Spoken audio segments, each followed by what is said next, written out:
안녕하십니까 청취자 여러분. 정치 미스터리 채널의 K박사입니다. 최근 자본주의 세계의 심장부에서 벌어지는 기이한 현상들을 목격하셨을 겁니다. 불과 며칠 전 미국의 전직 대통령이 19분에 걸친 연설을 통해 이란을 향해 무시무시한 위협을 쏟아냈습니다. 발전소와 석유 시설을 폭격하겠다며 단 2에서 3주 안에 전쟁을 완벽하게 끝내겠다고 호언장담했지요. 이러한 극단적인 발언이 나오자마자 글로벌 금융시장은 즉각적으로 반응했습니다. 브렌트유 가격은 마치 로켓을 단 것처럼 순식간에 치솟아 오르며 배럴당 $110 선을 단숨에 돌파해버렸습니다. 10년 만기 미국 국채 수익률 역시 4.44%까지 미친 듯이 급등하며 시장 참여자들을 극도의 공포와 혼란 속으로 몰아넣었습니다. 참으로 경악스러운 순간이었습니다. 심지어 디지털 자산 시장의 대표격인 비트코인마저 순식간에 6만 5천 달러 선까지 폭락하는 사태가 벌어졌습니다. 당시 시장의 분위기는 그야말로 아수라장이었으며 주식을 보유하고 있던 수많은 투자자들의 머릿속에는 오직 한 가지 생각뿐이었을 것입니다. 이제 모든 것이 끝났다. 제3차 세계대전이 발발할 조짐이니 하루빨리 자산을 현금화하고 도망쳐야 한다는 본능적인 두려움이었습니다. 하지만 그 결과는 어떠했습니까? 다음날 주식시장이 개장하자마자 모든 사람들은 자신의 눈을 의심할 수밖에 없었습니다. 이란의 관영 통신사가 갑작스럽게 완전히 상반된 소식을 발표했기 때문입니다. 그들은 오만과 매우 우호적인 관계를 유지하고 있으며 호르무즈 해협의 안전한 통행을 보장하기 위한 새로운 협의안을 기초하고 있다고 선언했습니다. 놀라운 반전이었습니다. 이 단 한 줄의 성명이 발표되자마자 시장의 방향성은 180도 뒤집혔습니다. 월스트리트의 거대한 양적 완화 펀드들을 조종하는 컴퓨터 프로그램들은 마치 거센 폭풍우처럼 순식간에 시장으로 자금을 쏟아부었습니다. 나스닥 지수는 개장한 지 불과 10분 만에 전날 기록했던 2% 이상의 엄청난 하락폭을 말끔히 지워버리며 강력한 상승세를 보여주었습니다. SP500 지수 역시 개장 전의 최저점에서부터 무려 100포인트 이상을 폭력적으로 끌어올리며 최종 마감 시점에는 놀랍게도 상승 마감하는 기염을 토했습니다. 여러분, 이 상황이 얼마나 어처구니없고 황당하게 느껴지십니까? 수많은 개인 투자자들은 이 극심한 변동성 앞에서 완전히 방향 감각을 상실하고 말았습니다. 도대체 전쟁을 하겠다는 것인지 말겠다는 것인지 알 수 없었죠. 정치인들과 거대 언론 매체들이 오늘 하는 말과 내일 하는 말이 다르고 우리의 소중한 자산은 그들의 가벼운 입놀림과 시장의 공포지수에 따라 롤러코스터를 타듯 요동치고 있습니다. 이것은 자본주의 시스템 내에서 정보의 비대칭성을 이용해 평범한 대중들을 양털 깎듯 착취하는 전형적인 수법이 아니겠습니까? 참으로 분노하지 않을 수 없는 현실입니다. 맞습니다.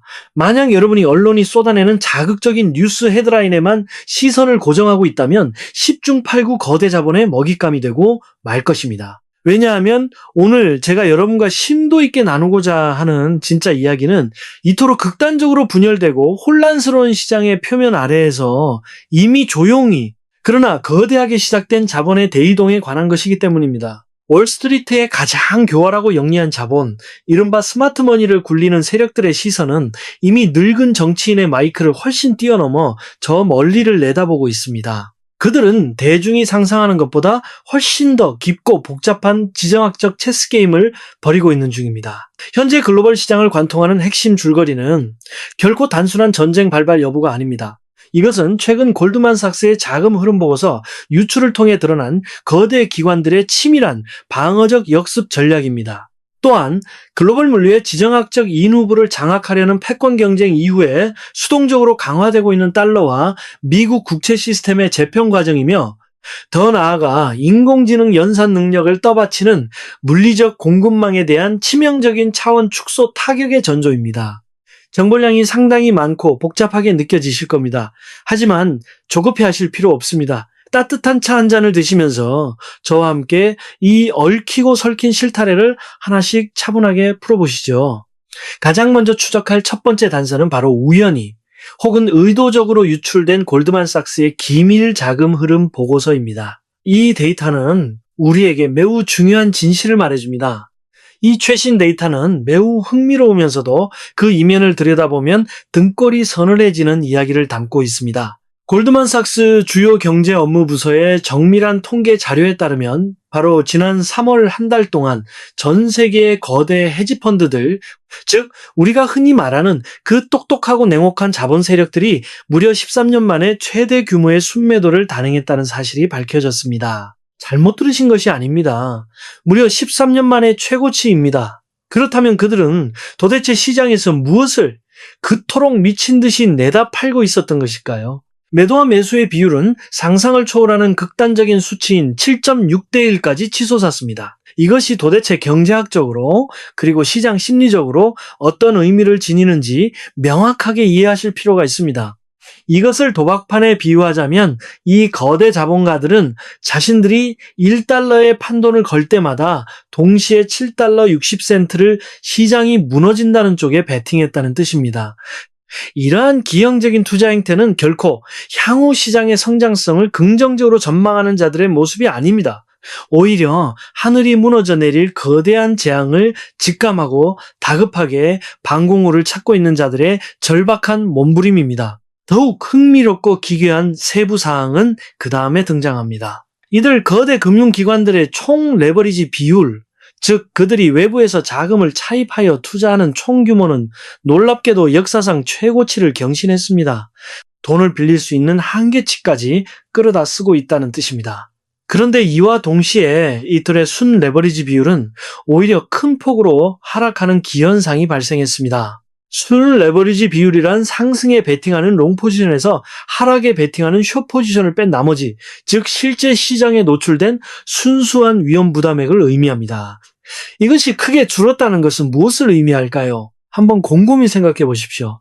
가장 많은 돈을 빚을 내어 끌어오면서도 정작 시장에 대한 방향성 위험은 최소한으로 줄이려는 이 기만적인 조작의 본질을 말입니다. 쉽게 풀어서 설명해 드리겠습니다. 이 탐욕스러운 자본 세력들은 지금 극도로 높은 레버리지를 활용하여 상승과 하락 양방향에 동시에 베팅하는 거대한 롱숏 해칭 포트폴리오를 구축하고 있는 것입니다. 그들은 한편으로는 자산을 사들이고 다른 한편으로는 공매도를 치면서 스스로를 머리부터 발끝까지 완벽하게 무장시키고 있습니다. 다가올 충격에 대비하는 것이지요. 그들이 이렇게까지 철저하게 방어벽을 치는 이유는 단 하나입니다. 언제, 어디서, 어떤 형태로 튀어나올지 모르는 치명적인 블랙스완 사건, 즉 예측 불가능한 거대한 경제적, 지정학적 재앙을 방어하기 위해서입니다. 이러한 현재의 국면은 월스트리트의 엘리트들이 이미 중동 지역의 장기적인 무력 충돌 가능성을 심각하게 받아들이고 있다는 것을 명백히 보여줍니다. 뿐만 아니라 그들은 글로벌 공급망 전체가 근본적으로 재편되고 붕괴될 수 있다는 최악의 시나리오마저 이미 자산 가격에 선반영하여 계산을 끝마친 상태입니다. 그렇다면 여기서 가장 핵심적인 질문이 떠오릅니다. 이 거대한 자본 세력들은 도대체 어떤 자산을 미친 듯이 내다 팔고 있으며 반대로 어떤 자산을 은밀하게 사들이고 있는 것일까요? 그 자금의 이동 경로를 추적해야 합니다. 다행히도 그 자금이 빠져나가고 들어오는 경로는 숨길 수 없을 만큼 너무나도 선명하게 데이터에 남아 있습니다. 공매도에 집중적인 타격을 받은 심각한 피해 지역, 즉 순매도 금액의 무려 76%가 거시경제 지표를 추종하는 인덱스 상품과 다양한 상장지수 펀드, 즉 ETF에 집중되어 있었습니다. 직설적으로 말해 그들은 시장 전체의 하락에 막대한 돈을 걸고 있는 것입니다. 특정 산업군으로 시야를 좁혀보면 상황은 더욱 명확해집니다. 우리가 매일같이 입에 오르내리는 화려한 정보기술 산업, 즉 기술주가 가장 큰 타격을 받았습니다. 여기에 금융과 산업재 부문이 더해져 이 세 가지 섹터가 지난 3월 전 세계에서 가장 많은 공매도 폭격을 당한 상위 세계의 재난구역이 되었습니다. 기술의 환상이 깨지고 있는 현장입니다. 최근 여러분이 보유하고 계신 첨단 기술주들의 주가가 이유 없이 곤두박질치고 계좌가 멍들고 있는 진짜 이유를 이제야 명확히 아시겠습니까? 그것은 결코 그 기업들의 펀더멘털이나 본질적인 가치가 하루아침에 붕괴되었기 때문이 아닙니다. 자본주의의 정점에 있는 기관 거물들이 거시적 위험을 회피하기 위해 여러분의 주식을 방패막이와 해칭 도구로 무자비하게 사용하고 있기 때문입니다. 그렇다면 이들이 공매도로 벌어들인 막대한 현금을 들고 진짜로 사들이고 있는 곳, 즉 진짜 돈을 쏟아붓고 있는 피난처는 과연 어디일까요? 그 해답은 아마도 많은 분들의 예상을 빗나갈 만큼 충격적일 것입니다. 그들이 선택한 곳은 다름 아닌 필수 소비재, 의료 보건 서비스, 그리고 전통적인 에너지 부문이었습니다. 매우 고전적인 방어 전략입니다. 자, 보십시오. 이 부문들은 모두 자본주의 역사상 가장 오래되고 가장 전통적이며 현대 투자자들에게는 전혀 매력적으로 보이지 않는 이른바 국영제의 대표적인 상징들입니다. 왜 이런 구닥다리 산업에 돈이 몰리는 것일까요? 첫째, 아무리 경제가 무너져도 인간은 먹고 마시고 배설해야만 생존할 수 있기 때문입니다. 이것이 소비재의 절대적인 힘입니다. 둘째, 전쟁이 나든 전염병이 돌든 인간은 아프면 반드시 병원에 가고 약을 먹어야만 합니다. 이것이 의료보건산업이 가진 불황을 타지 않는 강력한 방어력입니다. 마지막으로 가장 중요하고 결정적인 요소는 현대 문명과 사회 시스템은 단 하루라도 에너지가 공급되지 않으면 그 즉시 마비되어 버린다는 냉혹한 물리적 현실입니다. 에너지는 곧 생명줄입니다. 이러한 투자 패턴의 본질은 글로벌 유동성이 급격하게 메말라가는 긴축의 시대에 진입했음을 의미합니다. 게다가 미국의 거대한 사모펀드 시장이 투자자들의 대규모 환매 요구에 직면하여 현금 유출 사태를 겪고 있는 절박한 배경이 깔려 있습니다.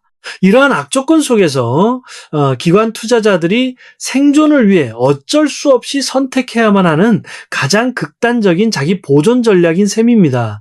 그들이 유동성 변화에 극도로 민감하고 고평가된 기술주들을 시장에 무자비하게 내다버리는 이유는 엔비디아의 최첨단 인공지능 칩이 갑자기 성능이 떨어지거나 매력이 없어져서가 아닙니다. 오직 다가올 대혼란의 시기, 즉 난세 속에서도 흔들림 없이 안정적인 현금 흐름을 창출해줄 든든한 피난처를 매입하기 위한 실탄을 확보하기 위한 처절한 몸부림일 뿐입니다. 이것이 바로 우리가 첫 번째로 파악해야 할 글로벌 자금 이동의 숨겨진 폐해입니다. 월스트리트의 거대 자본은 이미 자신들의 막대한 자금을 통해 투표를 마쳤습니다. 그들은 우리에게 향후 상당 기간 동안은 무조건적인 안정성이 최우선 과제가 될 것이며 화려한 미래 기술보다는 투박하지만 확실한 국영제가 글로벌 시장의 주연 무대에 다시 오를 것이라고 강력하게 경고하고 있습니다.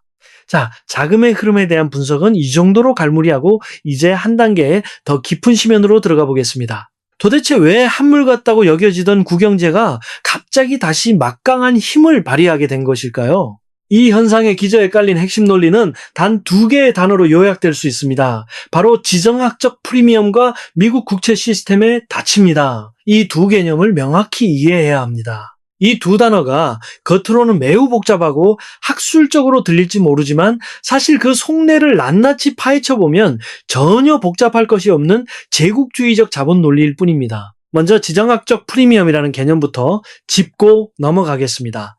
우리의 시선을 전 세계에서 가장 위태로운 화약고 바로 중동의 호르무즈 해협으로 집중해 보십시오.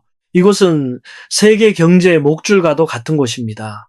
호르무즈 해협을 글로벌 자본주의 경제의 가장 치명적인 급소이자 인후부라고 부르는 것은 결코 과장된 표현이 아닙니다. 전 세계에서 생산되는 원유 운송량의 무려 20%가 이곳을 통과해야만 하며 인산염과 암모니아 같은 막대한 양의 필수 농업용 비료들 역시 이 좁고 위험한 바닷길을 거치지 않고서는 세계 각국으로 퍼져나갈 수 없는 농업이 구조적 한계를 안고 있습니다.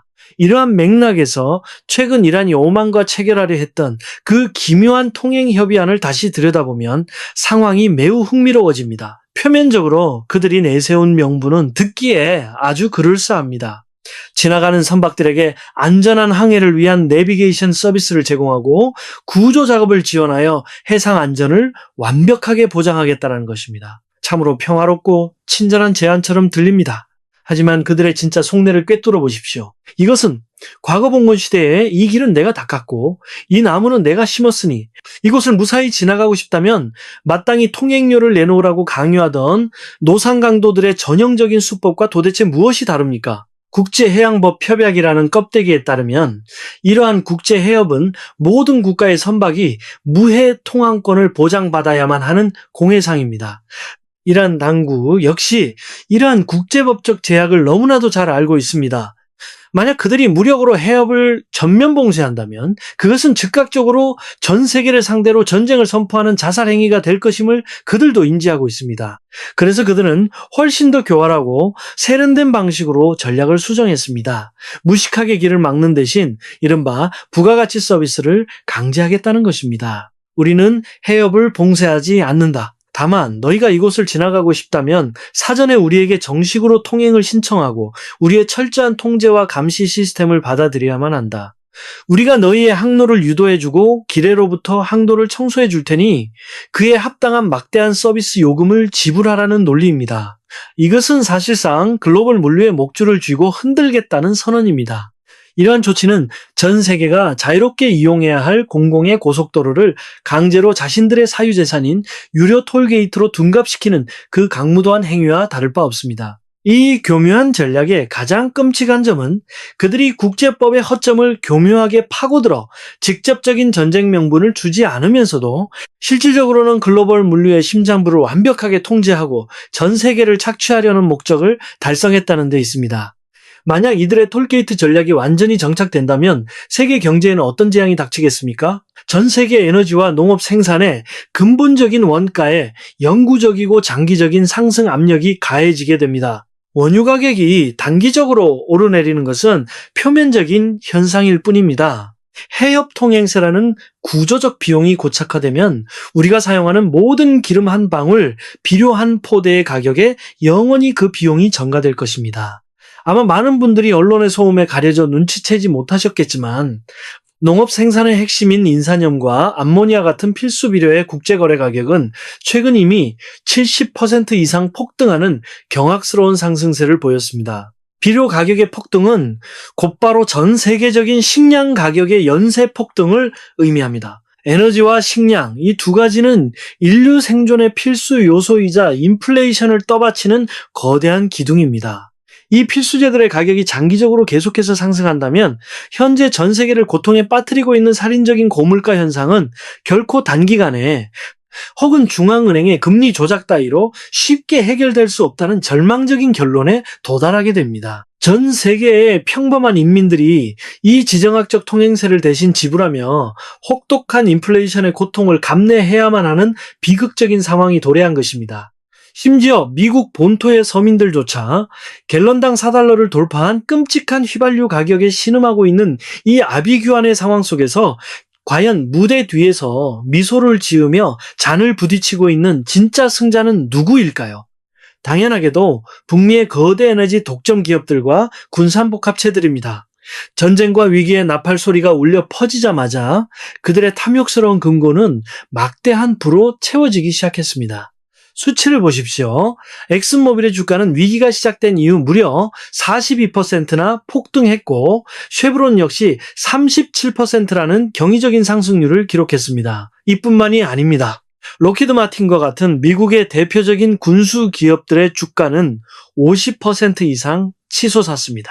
무고한 생명이 위협받는 지정학적 위기가 이들 거대 자본에게는 그저 완벽한 축제의 장일 뿐입니다. 참으로 잔혹한 자본주의의 민낯입니다. 게다가 이들 군산복합체는 주가 상승에 그치지 않고 미 국방부인 펜타곤으로부터 패트리어트 미사일의 생산 능력을 기존 대비 4배나 확장하는 엄청난 규모의 장기 독점 계약까지 따냈습니다. 세상이 불안하고 피를 흘릴수록 그들의 권력과 부는 더욱 비대해지는 구조입니다. 자, 이제부터는 더욱 교활하고 소름 끼치는 시스템의 조작, 즉 제가 앞서 언급했던 미국 국채 시스템의 닻에 대해 파헤쳐 보겠습니다. 이것은 제국주의 자본이 치밀하게 설계한 완벽한 양털 깎기 올감입니다. 피해자들은 이것이 파멸로 이끄는 함정이라는 것을 뻔히 알면서도 살기 위해 제 발로 그 구덩이 속으로 뛰어들 수밖에 없도록 강제되어 있습니다. 이 악마적인 구조를 이해하기 위해 우리는 명확한 통계 데이터 한 세트를 주의 깊게 살펴봐야만 합니다. 세계 에너지의 흐름을 추적해 봅시다. 현재 전 세계에서 중동 지역의 석유에 가장 병적으로 의존하고 있는 국가들은 과연 어디일까요? 일본은 전체 원유 수입량의 무려 75%를 중동에 목을 메고 있으며 인도 역시 60% 이상을 의존하고 있습니다. 한국도 60%를 훌쩍 넘기는 절대적인 의존도를 보이고 있습니다. 이 국가들은 모두 거대한 제조업을 굴리는 아시아의 공장들입니다. 이들 아시아의 제조업 국가들에게 석유 공급이 단 며칠이라도 끊긴다면 어떤 일이 벌어지겠습니까? 공장의 심장인 거대한 기계들은 즉각 멈춰설 것이고 국가 경제 전체가 완전한 마비 상태에 빠져 붕괴하고 말 것입니다.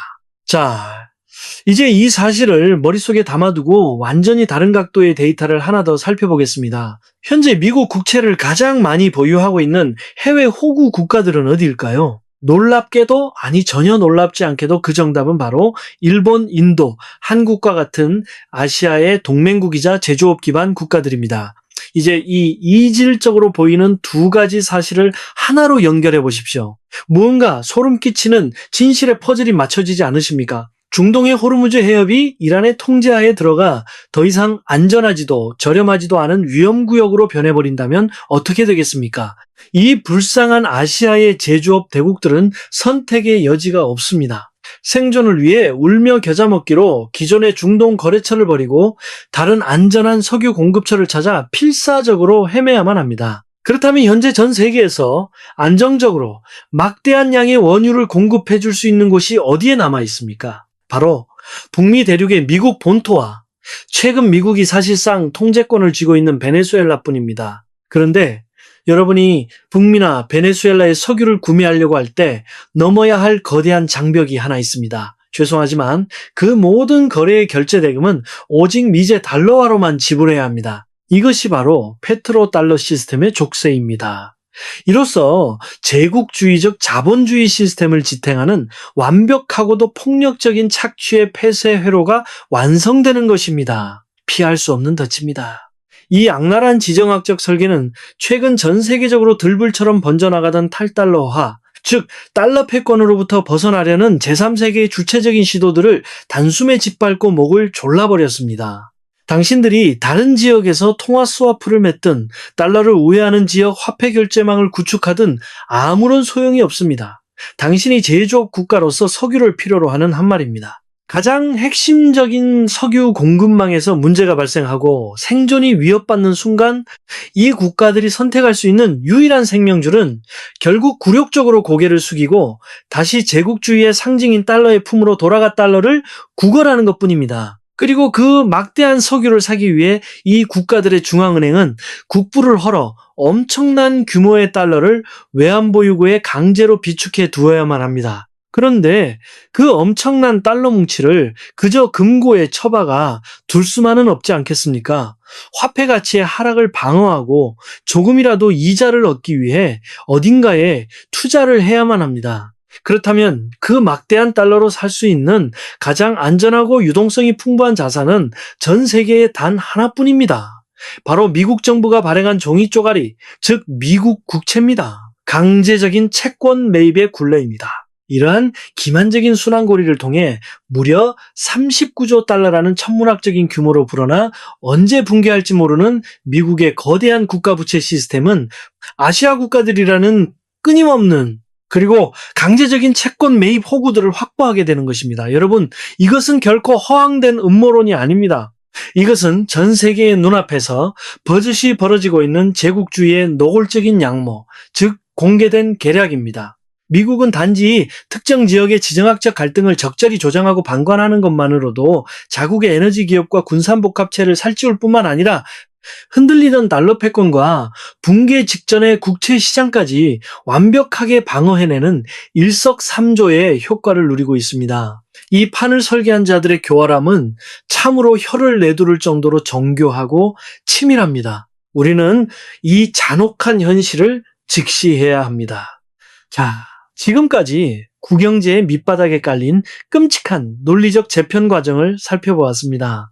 이제 우리의 시선을 미래를 대표한다고 칭송받는 이른바 신경제, 특히 인공지능과 전기차 산업으로 돌려보겠습니다. 아마 여러분은 이렇게 생각하실지도 모릅니다. 지정학적 무력 충돌이나 중동의 석유 문제는 투박한 구산업에나 영향을 미칠 뿐 혁신적인 첨단 기술주와는 아무런 상관이 없다고 말입니다. 하지만 그것은 심각한 착각입니다.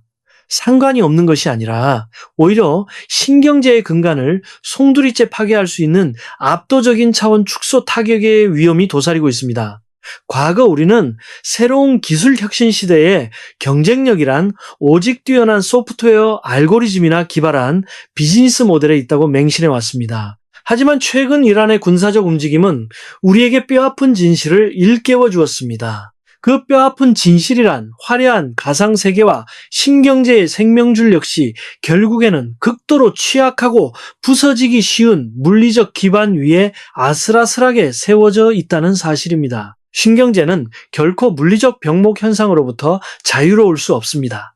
이것이 도대체 무슨 의미인지 구체적으로 설명해 드리겠습니다. 아무리 실리콘밸리의 천재들이 기가 막힌 코드를 짜고 혁신적인 AI 모델을 개발한다 한들 무슨 소용입니까?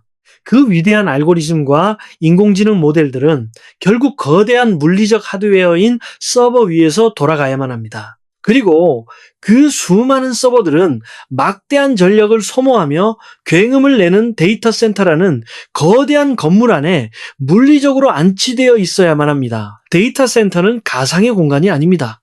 그것은 벽돌과 철근으로 지어진 물리적 구조물이며 구조물은 필연적으로 미사일과 자폭 드론의 물리적 타격에 취약할 수밖에 없습니다. 실제 사례를 들어보겠습니다. 올해 3월 1일 이란의 자폭 드론 몇 대가 가벼운 경고성 타격을 가했을 뿐인데도 아랍에미리트의 주요 차량 호출 서비스와 금융결제 시스템 네트워크가 순식간에 마비되어 버렸습니다. 가상경제가 물리적 타격 앞에 얼마나 무기력한지 보여주는 서막이었습니다. 이어 4월 1일 이란 혁명수비대는 더욱 대담하고 치명적인 공격을 감행했습니다. 그들은 정밀 유도 미사일을 발사하여 아마존의 클라우드 서비스인 AWS 시스템을 호스팅하고 있는 파리의 최대 통신회사 본부 건물을 정확하게 타격했습니다. 클라우드라는 환상이 물리적 폭격 앞에 산산조각 나는 순간이었습니다. 하지만 그들의 위협은 여기서 멈추지 않았습니다. 이란 군부는 한 발 더 나아가 전 세계를 경악하게 만든 성명을 공식적으로 발표했습니다. 그들은 애플, 엔비디아, 마이크로소프트를 비롯한 미국의 최정 상급 거대 기술 기업 18곳의 이름을 구체적으로 호명하며 이들을 언제든 타격할 수 있는 합법적인 군사적 목표물로 지정해버렸습니다. 이 끔찍한 신호가 내포하고 있는 진정한 의미가 무엇인지 아시겠습니까? 상업적 이윤을 추구하던 인공지능 연산의 핵심 인프라들이 하루아침에 전쟁의 소용돌이 속으로 끌려 들어갔다는 뜻입니다. 이들 기업의 서버가 미 국방부의 군사적 AI 모델을 훈련시키고 서비스를 제공한다는 이유로 이제 그들은 언제든지 물리적으로 철저하게 파괴될 수 있는 치명적인 군사적 위험에 직면하게 된 것입니다. 당신이 아무리 훌륭한 클라우드 서비스를 구축해 놓았더라도 누군가 미사일로 데이터 센터의 서버 전원을 영구적으로 뽑아버리고 건물을 잿더미로 만든다면 도대체 무슨 수로 비즈니스를 이어갈 수 있겠습니까? 이러한 직접적인 물리적 타격의 공포도 무섭지만 첨단 기술 산업의 목줄을 서서히 조여오는 간접적인 공급망 차단은 더욱 치명적이고 교활한 위협입니다. 여러분도 잘 아시다시피 최첨단 반도체 칩을 생산하는 과정은 인류 역사상 가장 정밀하고 복잡한 공정의 결정체입니다. 이 과정에는 우리가 상상조차 하기 힘든 수많은 희귀 소재와 특수 가스들이 필수적으로 투입되어야만 합니다. 그 수많은 핵심 재료들 중에서도 고순도 헬륨가스라는 것이 있습니다. 이 가스는 반도체 웨이퍼를 극저온으로 냉각하고 정밀하게 깎아내는 식각 공정에서 절대적으로 필요한 대체 불가능한 마법의 물질입니다. 그런데 이 귀중한 고순도 헬륨의 전 세계 공급량 중 무려 30% 이상을 단일 국가인 카타르가 독점적으로 생산하여 공급하고 있다는 사실을 알고 계셨습니까? 현재 중동의 지정학적 화약고가 터지기 일보 직전인 상황에서 카타르의 헬륨 정제 공장들이 가동을 멈추거나 운송의 차질을 빚게 되자 시장은 즉각적으로 발작을 일으켰습니다. 헬륨가스의 국제 현물 가격은 순식간에 40%에서 100%까지 미친 듯이 폭등했으며 일부 극심한 공급 부족을 겪는 지역에서는 가격이 하루아침에 2배로 뛰어오르는 기염을 토했습니다. 반도체 산업의 위기입니다. 이것은 매우 단순하고 냉혹한 물리적 법칙을 보여줍니다. 엔비디아의 천재 엔지니어들이 종이 위에서 아무리 기가 막힌 차세대 칩을 설계해낸다 하더라도 공장에 고순도 헬륨가스가 공급되지 않는다면 단 하나의 칩도 물리적으로 생산해낼 수 없다는 것입니다. 가상세계 혁신이 현실 세계의 가스통 하나에 목덜미를 잡힌 참으로 우스꽝스럽고도 비극적인 상황입니다. 이뿐만이 아닙니다. 글로벌 기술 산업에 진짜 생명줄을 쥐고 있는 더 치명적인 아킬레스건이 존재합니다. 바로 대만에 밀집해 있는 최첨단 미세공정 반도체 파운드리 기업들, 특히 TSMC와 같은 거대 공장들입니다. 이 기업들은 전 세계 IT 산업의 심장과도 같지만 이 공장들은 상상을 초월하는 막대한 전력을 집어삼키는 거대한 전기 먹는 하마들입니다. 전기가 끊기면 끝입니다.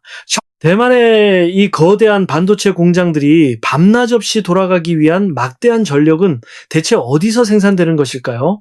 그 발전의 핵심 동력권은 바로 액화천연가스, 즉 LNG입니다. 그런데 대만은 이 막대한 양의 LNG를 자체 생산하지 못하고 절대 다수를 중동 지역에서 수입해 와야만 합니다. 그리고 그 LNG 운반선들은 반드시 그 위험천만한 호르무즈 해협을 무사히 통과해야만 대만에 닿을 수 있습니다. 이러한 신경제 공급망의 본질적인 취약성은 지정학적 위기감이 고조되자마자 즉각적이고 폭력적으로 금융시장에 반영되었습니다. 얼마 전 한국의 종합주가지수가 장중 한때 3.9%나 폭락하며 시장이 패닉에 빠졌던 사건을 기억하십니까? 글로벌 메모리 반도체 시장을 지배하는 삼성전자와 SK하이닉스 이 두 거대 기업의 시가총액이 단 하루 만에 무려 2천억 달러 이상 증발해버렸습니다. 이것이 바로 아무리 화려해 보이는 신경제라 할지라도 총알이 오가고 미사일이 날아다니는 진짜 지정학적 무력 충돌 앞에서는 한없이 무력해질 수밖에 없는 물리적 취약성의 실체입니다. 여러분이 맹신하는 메타버스와 클라우드, 인공지능이라는 가상의 세계는 사실 언제 끊어질지 모르는 얇고 위태로운 물리적 생명줄에 간신히 매달려 있는 모래성과도 같습니다. 환상에서 깨어나야 합니다. 하지만 그렇다고 해서 우리가 극단적인 비관론에 빠져 모든 기술주를 쓰레기통에 처박고 포기해야 한다는 뜻은 결코 아닙니다. 거시경제의 거대한 서사가 이처럼 혼돈과 공포의 도가니로 빠져들 때일수록 우리는 감정을 배제하고 이성적인 투자자의 시선으로 돌아가야 합니다. 시장을 떠도는 허황된 개념과 뜬구름 잡는 소문들을 걷어내고 미시적인 기업의 실체적 진실을 현미경처럼 들여다보아야 합니다. 환상과 거품이 거친 자리에서 누가 진정한 강자인지 누가 껍데기뿐인 사기꾼인지 가려내는 냉혹한 심판의 시간이 다가왔습니다. 그리고 기업들이 발표하는 1분기 재무제표와 객관적인 실적 데이터야말로 진실과 거짓을 판별해주는 가장 완벽하고 날카로운 시금석이 될 것입니다. 가짜는 무너지고 진짜만이 살아남는 자본주의의 정글 법칙이 작동하기 시작한 것입니다. 그렇다면 무엇이 진짜일까요? 먼저 인공지능, 특히 AI 연산 능력에 대한 폭발적인 수요 현상을 분석해 보겠습니다. 이 수요는 현재 글로벌 경제 상황과 무관하게 절대적인 강성을 지니고 있음이 완벽하게 입증되었습니다. 강성 수요라는 것이 도대체 무슨 의미입니까? 거시경제가 붕괴하던 중동에서 참혹한 전쟁이 벌어지던 상관없이 무조건적으로 돈을 지불하고 충당해야만 하는 필수적인 수요라는 뜻입니다. 최근 블룸버그 통신이 발표한 데이터는 시장의 예상을 완전히 뒤엎는 매우 충격적이고 명백한 증거를 우리에게 제시했습니다. 엔비디아가 시장에 출시한 지 이미 3년이나 지나버린 구형 AI 칩 모델인 H100의 가격 동향을 보십시오. 상식적으로 하루가 다르게 새로운 기술이 쏟아지는 전자제품 시장에서 3년이나 된 구형 모델은 당연히 가격이 폭락하고 재고가 쌓여야 마땅한 일 아닙니까? 하지만 현실은 우리의 상식을 철저하게 조롱했습니다. 이 구형 H100 칩의 클라우드 임대 가격은 올해 1분기에 접어들며 무려 180도로 방향을 틀어 미친 듯이 치솟기 시작했습니다. 단 한 분기 만에 임대료가 30%나 폭등하며 시간당 2달러에서 2.64달러로 수직 상승했습니다. 구형 제품의 가격이 떨어지기는커녕 오히려 폭등하는 이 기형적인 현상이 도대체 무엇을 의미합니까?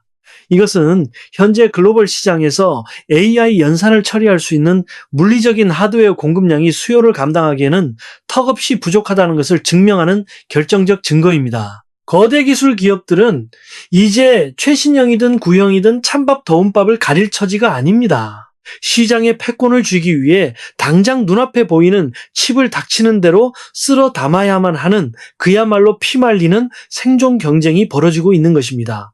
AI 수요의 폭발을 증명하는 또 다른 강력한 증거는 소프트웨어의 제왕 마이크로소프트의 실적 발표에서 찾아볼 수 있습니다.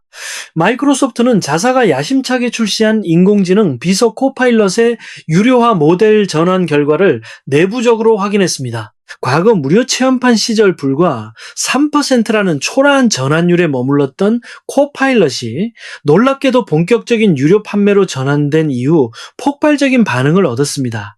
마이크로소프트는 1분기에 설정했던 매우 공격적이고 도전적인 코파일럿 판매 목표치를 이미 순조롭게 달성했다고 밝혔습니다. 이 데이터가 우리에게 던지는 메시지는 매우 명확합니다. 전 세계 수많은 기업들이 생산성 향상을 위해 기꺼이 자신들의 금고를 열어 막대한 현금을 AI 서비스에 지불할 용의가 있다는 사실이 증명된 것입니다. 허상이 아닌 실제적인 현금 창출이 시작되었습니다. 과거 시장의 회의론자들은 거대 기술 기업들이 인공지능 인프라 구축에 쏟아붓는 수백, 수천억 달러의 막대한 자본 지출이 과연 그만한 수익으로 돌아올 수 있을지 끊임없이 의심해왔습니다. 밑 빠진 독에 물 붓기가 아니냐는 우려였죠. 하지만 이제 차갑고 객관적인 재무 데이터가 말해주고 있습니다. AI에 대한 천문학적인 투자가 마침내 실질적인 기업의 매출과 이익으로 치환되는 기적이 일어나고 있습니다. 반면 확실한 수요와 이익 창출 능력을 증명한 AI 산업의 눈부신 성과와는 극명하게 대조되는 매우 당혹스러운 사례도 존재합니다. 한때 신경제의 아이콘이자 혁신의 상징으로 추앙받으며 끝없이 비상할 것만 같았던 미국 전기차 산업의 대표주자 테슬라의 몰락입니다. 테슬라가 발표한 1분기 차량 인도량 데이터는 시장의 기대치를 무참히 짓밟는 참담한 수준이었습니다. 테슬라의 1분기 인도량은 고작 38만 6천여 대에 그치며 전년 동기 대비 무려 9% 가까이 곤두박질 쳤습니다. 이는 월스트리트의 전문가들이 이미 눈높이를 한참 낮춰 잡았던 예상치인 44만 9천 대에도 턱없이 모자라는 충격적인 어닝 쇼크였습니다. 끝없는 고성장을 담보로 천문학적인 밸류에이션을 정당화해왔던 기업에게 성장의 둔화란 곧 사형 선고나 다름없는 치명적인 결과입니다. 더욱 심각한 문제는 그들의 주가를 하늘 높이 떠받치고 있던 핵심적인 내러티브, 즉 무인 자율주행 로보택시라는 거대한 환상의 진행 속도가 너무나도 느리다는 것입니다. 일론 머스크의 장밋빛 약속과는 달리 오랜 기간 테스트를 진행했음에도 불구하고 실제로 사람의 개입 없이 완벽한 자율주행을 구현하는 차량의 수는 극히 미미한 수준에 머물러 있다는 뼈아픈 분석이 지배적입니다. 과거 전기차 산업을 떠받치던 각국 정부의 막대한 보조금이 점차 삭감되고 사라지는 가운데 기업이 내세웠던 웅장하고 혁신적인 미래의 서사가 현실의 실적으로 증명되지 못할 때 냉혹한 자본시장은 즉각적으로 뒤돌아서서 그들을 버릴 것입니다. 맹목적인 믿음이 붕괴되는 순간 투자자들의 자금은 썰물처럼 빠져나가며 기업의 가치를 무자비하게 재평가하기 시작합니다. 이제 시장 참여자들은 테슬라가 더 이상 적은 자본으로 무한한 확장이 가능한 매력적인 소프트웨어 기반의 플랫폼 기술 기업이 아니라는 사실을 깨닫기 시작했습니다. 오히려 막대한 자본을 쏟아부어 거대한 공장을 짓고 금속을 깎아 자동차를 조립해야만 하는 극도로 무겁고 이익률이 낮은 전통적인 제조업체로 퇴화해 가고 있다는 끔찍한 진실과 마주하게 된 것입니다. 이러한 근본적인 기업 가치평가 논리의 극적인 전환은 주가에 치명적인 타격을 입힐 수밖에 없습니다. 당연히 스마트머니들은 이 위험을 감지하고 막대한 자금을 빼내어 탈출을 시도하게 됩니다. 여러분, 이것이 바로 위기의 순간에 드러나는 자본주의의 민낯입니다. 거대한 것이 경제의 폭풍이 몰아칠 때 비로소 누가 진짜 실력을 갖춘 기업인지 누가 거품에 불과한지 극명하게 드러나는 법입니다. 인공지능 하드웨어 산업처럼 폭발적이고 진정한 시장 수요가 존재하며 그것을 바탕으로 막대한 현금을 창출해내는 압도적인 능력을 가진 기업들만이 이 혹독한 경제 침체의 주기를 상처 없이 관통해낼 수 있습니다. 반면 오직 미래에 대한 환상적인 이야기와 실체 없는 개념만으로 억지로 부풀려진 거품들은 위기의 바늘에 찔려 무참하게 터져버리고 말 것입니다. 냉엄한 현실입니다. 자, 지금까지 참으로 복잡하고 어지러운 글로벌 정세의 이면을 낱낱이 파헤쳐 보았습니다. 거대 자본의 은밀한 이탈, 일촉즉발의 지정학적 무력 충돌, 그리고 글로벌 공급망의 연쇄적인 붕괴 위기까지 이런 암울하고 끔찍한 이야기들만 듣고 있자면 숨이 막히고 머리가 지끈거리실 겁니다. 그렇다면 이 거대한 혼돈 속에서 우리와 같은 평범한 개인 투자자들은 도대체 어떻게 생존해야 합니까? 지금 당장 공포에 질려 보유한 모든 주식을 헐값에 내다 팔고 현금을 싸들고 산속으로 도망쳐 숨어야만 할까요? 절대 아닙니다. 이럴 때일수록 감정을 철저히 통제하고 차가운 이성을 되찾아야 합니다. 과거의 족적, 즉 역사는 언제나 우리에게 가장 훌륭하고 지혜로운 나침반이 되어줍니다. 이제 이 답답한 국면을 돌파할 수 있는 명확한 사고의 틀과 구체적인 거래 전략을 논의해 보겠습니다. 모든 자산이 무차별적으로 폭락하는 이 공포의 학살장 속에서도 우리는 흔들리지 않는 확실성의 기둥을 찾아내야 합니다. 금융시장에는 매우 흥미로우면서도 인간의 직관에 완벽하게 역행하는 기이한 현상이 하나 존재합니다. 학자들은 이를 가리켜 신발이 땅에 떨어지는 효과, 즉 불확실성 해소 효과라고 부릅니다. 이 개념을 완벽하게 이해하는 것이 투자의 핵심입니다. 금융시장이라는 이 예민한 생물체가 진정으로 두려워하며 발작을 일으키는 원인은 전쟁 발발이나 경제지표 악화와 같은 나쁜 뉴스 그 자체가 결코 아닙니다. 시장이 가장 공포스러워하는 것은 바로 한 치 앞도 알 수 없는 캄캄한 불확실성입니다. 도대체 언제 전쟁이 터질지, 어떤 규모로 번질지, 얼마나 오래 지속될지 모르는 그 숨막히는 미결정의 상태가 시장의 목을 조르는 것입니다. 하지만 일단 그 우려하던 사건이 실제로 터져버리면 시장의 반응은 180도 달라집니다. 그것이 극적인 평화협정이든 아니면 참혹한 전면전의 시작이든 상관없습니다. 결과가 명확해지는 그 순간 시장을 짓누르던 가장 거대한 악재인 불확실성이 마침내 증발해버리기 때문입니다. 우리는 과거의 명확한 역사적 데이터들을 통해 이 소름 끼치는 시장의 생리를 확인할 수 있습니다. 1991년 발발했던 걸프전을 되돌아보십시오. 미군의 폭격이 시작되기 전 시장은 극도의 공포에 휩싸여 이성을 잃었습니다. 국제유가는 배럴당 21달러에서 단숨에 46달러까지 2배 이상 미친 듯이 폭등했습니다. 그러나 1월 17일 미군이 마침내 바그다드에 폭탄을 투하하며 전쟁을 시작한 바로 그날 유가는 폭등하기는커녕 단 하루 만에 무려 33%나 수직으로 폭락했습니다. 이와 동시에 뉴욕 증시의 벤치마크인 SP500 지수는 오히려 3.7%나 폭등하며 환호했습니다. 더욱 놀라운 것은 전쟁이 끝난 후 1년 동안 SP지수가 무려 29%라는 경이로운 상승률을 기록했다는 사실입니다. 그리고 이 똑같은 기이한 역사는 2003년 미국의 이라크 침공 때 완벽하게 똑같은 패턴으로 다시 한번 전 세계 금융시장에서 반복 재현되었습니다. 이라크 전쟁 개전 전야에 유가는 40% 폭등하고 증시는 11% 폭락하며 또다시 공포에 떨었습니다. 하지만 미국이 사담 후세인에게 최후통첩을 날리던 바로 그 주간 유가는 다시 한번 곤두박질 쳤고 주가지수는 보란듯이 8%나 반등했습니다. 그리고 이어진 1년 동안 SP지수는 26.7% 상승하며 강세장을 이어갔습니다. 역사는 똑같이 반복되지 않지만 그 운율은 언제나 반복됩니다. 자본주의 시장에서 인간의 끝없는 탐욕과 원초적인 공포의 심리는 수백 년 전이나 지금이나 전혀 변하지 않았기 때문입니다. 이 냉혹한 역사의 법칙이 우리에게 경고하는 바는 명확합니다. 시장을 짓누르던 불확실성이라는 프리미엄이 완전히 소멸되는 순간 시장에는 역사적인 규모의 공매도 청산, 즉 쇼커버링이 촉발되며 상상을 초월하는 VV자형 폭등 반전이 일어난다는 것입니다. 위기 직전에 시장이 망할 것이라며 미친 듯이 공매도를 쳐대던 거대 기관 투자자들은 불확실성이 그치자마자 자신들의 포지션을 청산하고 손실을 막기 위해 헐떡거리며 다시 주식을 사들여야만 합니다. 그들의 다급한 매수세가 시장을 폭력적으로 끌어올리는 로켓의 연료가 되는 셈입니다. 그러니 지금 여러분이 절대 해서는 안 될 최악의 실수는 언론의 공포 조장에 휩쓸려 바닥에서 주식을 집어던지는 행위입니다. 이러한 역사적 법칙 외에도 우리의 투자 심리를 지탱해줄 강력하고 객관적인 두 가지 주기적 요인이 더 존재합니다. 첫 번째는 바로 권력의 흐름을 보여주는 정치적 주기입니다. 올해는 미국 정치에 명운이 걸린 중간 선거가 있는 해입니다. 과거 수십 년간의 방대한 통계 데이터를 분석해보면 미국의 중간 선거가 있는 해에 S&P 500 지수는 연초에 평균적으로 18%에 달하는 깊은 하락장을 겪습니다.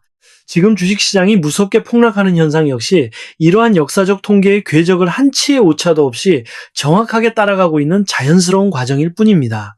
하지만 여기서 우리가 진정으로 주목해야 할 핵심은 바로 그 이후의 반전입니다. 이 고통스러운 최대 하락폭을 견뎌낸 이후 이어지는 6개월 동안 시장은 평균적으로 14%라는 강력한 반등을 보여주며 투자자들에게 보답했습니다. 더욱 놀라운 것은 그 이후 12개월간의 평균 수익률이 무려 16.3%에 달하며 과거 수십 년 동안 단 한 번의 예외도 없이 100%의 확률로 상승장을 연출했다는 사실입니다. 두 번째는 기업의 가치를 평가하는 밸류에이션 주기입니다. 최근의 무자비한 폭락장 덕분에 한때 하늘 높은 줄 모르고 치솟았던 나스닥 지수의 선행 주가 수익 비율, 즉 PER은 이제 19배 수준까지 큰 폭으로 하락했습니다. 이 19배라는 수치는 과거 5년, 길게는 10년간의 역사적 평균치에 매우 근접한 수준이며 작년 시장의 최저점이었던 18배에 거의 다다른 수치입니다. 이는 기술주의에 끼어있던 거품이 이미 뼈를 깎는 고통 속에 대부분 제거되었으며 이제는 투자 매력도가 높아지는 안전마진 구간에 진입하기 시작했음을 강력하게 시사합니다. 위기 속에 숨겨진 기회의 문이 열리고 있는 것입니다. 결론을 맺겠습니다.